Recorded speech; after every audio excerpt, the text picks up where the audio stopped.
Hello again, and here we have the brushless gimbal. It's designed for the GoPro.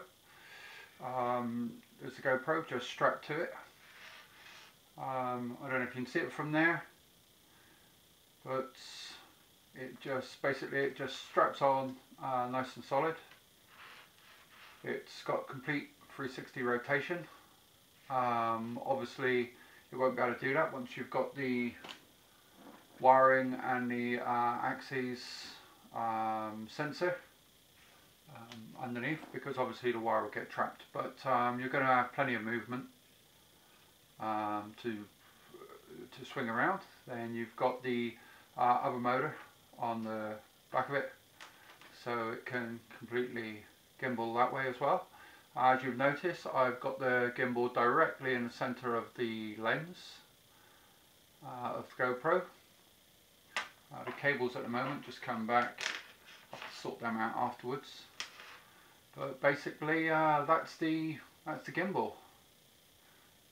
Just pull off the lens cover, which I grew, and there it is.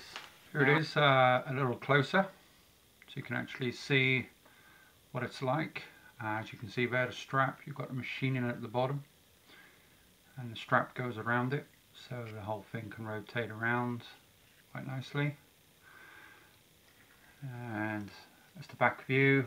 Obviously you're going to have some sort of mounting coming off of this to hold it to the quad, either fixed straight to the front of a quad or some sort of arm going up for a mounting system. The wires come out of the side for the side rotation part of the gimbal. All this will be mounted. I haven't thought of how yet. You know, it will be nicely tidied away, I'm sure, when it's done. But that's it so far. The GoPro brushless gimbal.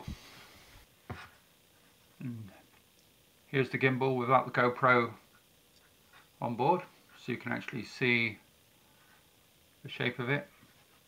If I rotate it around, there's this back of it, the side, and here is the control board, which I got. It's an open source control board. I haven't got a clue how these things work. I'm more of an engineer rather than a techie type of guy. It usually takes me ages to try and work this stuff out, but it's an open source one. I've got to go on the internet sometime and sort it out.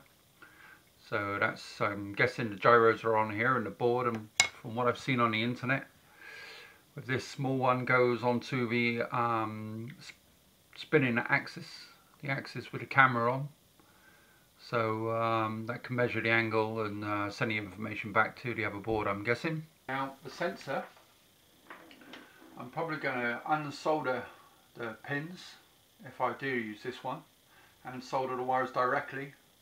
And I'm going to grow something on the 3D printer in this recess, so there'll be room to, this is what the little recess is pocketed out of the aluminium for. It will slide into there, create a little box unit, so that can drop inside and the wires will run through. I'll be machining a little recess groove through here to put the wires through, maybe even a pocket hole through or something, but probably just be a recess, so the wires will run out of there, and there'll be nice clearance as well, so it doesn't catch up with the rest of the gimbal. And there it will sit. I don't know what I'm going to mount this to yet at the moment.